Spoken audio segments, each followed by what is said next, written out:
Class 8 and my subject is English. Chapter number 6 है the twins. The twins ये एक poem है। इसकी पोइम के आपको पता है कि हमने पहले भी पोइम को हमने समरी याद की थी।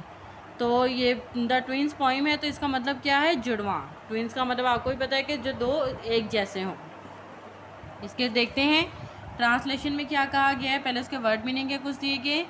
फीचर्स होते हैं खदोखाल, खदोखाल भी कह सकते हैं हम लोग, खुसूसियात भी कह सकते हैं। लीम होता है अजू, जिस्म का हिस्सा जो होता है। फॉक्स कौम या गिरोह कबीला। पजल परेशान होना। किथ एंड किन रिश्तेदार। फियरफुल खौफजदा। पिच आवाज़ का उतार चढ़ाव। डॉग धन का पक्का। फ्लॉग बैद से मारना। फ्रूटलेसली बगैर किसी फ़ायदे के। तो चलें इसकी ट्रांसलेशन देखते हैं। ट्रांसलेशन में उन्होंने क्या कहा? In the form of features face and lame, के शक्ल खुसूसियात और अज़ा के लिहाज से।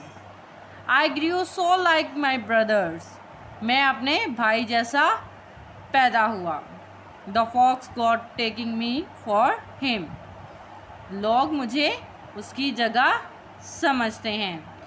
And each for one and other, और एक को दूसरे की तरह। It puzzled all our kith and kin, ये बात हमारे तमाम रिश्तेदारों को परेशान करती थी। It reached a fearful pitch, ये बात खौफनाक हद तक पहुंच गई। For one of us was born a twin, हम जुड़वा पैदा हुए। You not a soul knew which, you not a soul knew which, अभी तक कोई नहीं जानता था। One day to make the matter worse, एक दिन मामले को बिगाड़ने के लिए। Before our names were fixed, हमारे नाम रखने से पहले।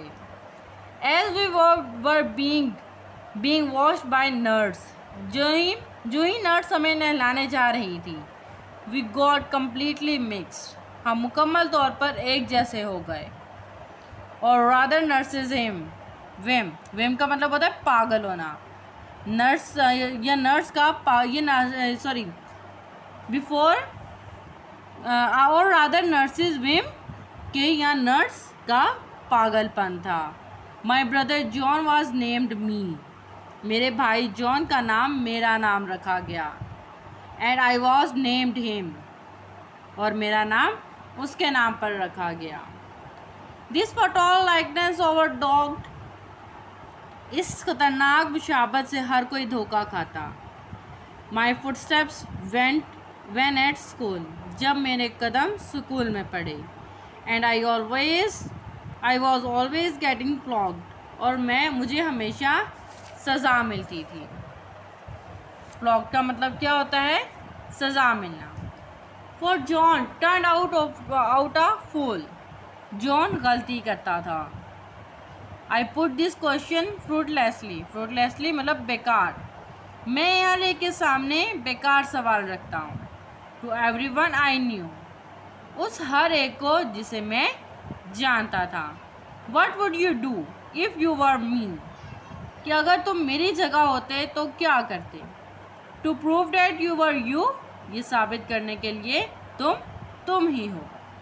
ये थी इसकी ट्रांसलेशन स्टूडेंट्स। नेक्स्ट इसकी समरी दी गई है अकॉर्डिंग टू कंडीशन जो उन्होंने पॉइंट दी गई है, उसी के अकॉर्डिंग उन्होंने एक छोटा सा पैराग्राफ उसका खुलासा बना के दिया गया है।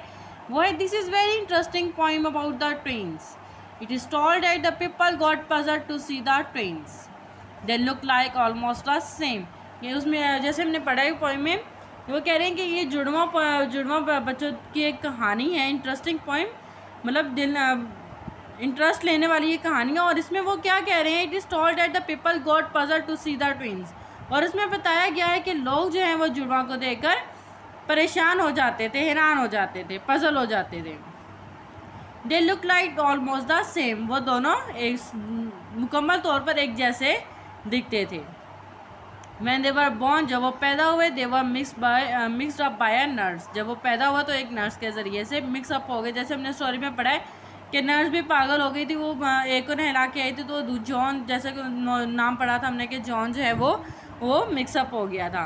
Nobody could recognize each one of the twins. At the school, one of the twins committed mistakes and other was punished. कि जब एक गलती करता था तो दूसरे को उसकी जगह पे सज़ा मिलती थी. Their resemblance often dogged the people. Next इसके आंसर क्वेश्चन है स्टूडेंट्स, वो भी आप लोगों ने याद करनी है और इसकी समरी भी याद करनी है. ट्रांसलेशन ज़्यादा इंपॉर्टेंट नहीं, ज़्यादा इंपॉर्टेंट वर्ड मीनिंग और समरी है. नेक्स्ट इसके ये क्वेश्चंस आंसर हैं, ये आप लोगों ने याद करने हैं. Thank you students for watching my video. Please subscribe GK channel, press bell icon, like, comment, share. अल्लाह हाफिज़ स्टूडेंट्स.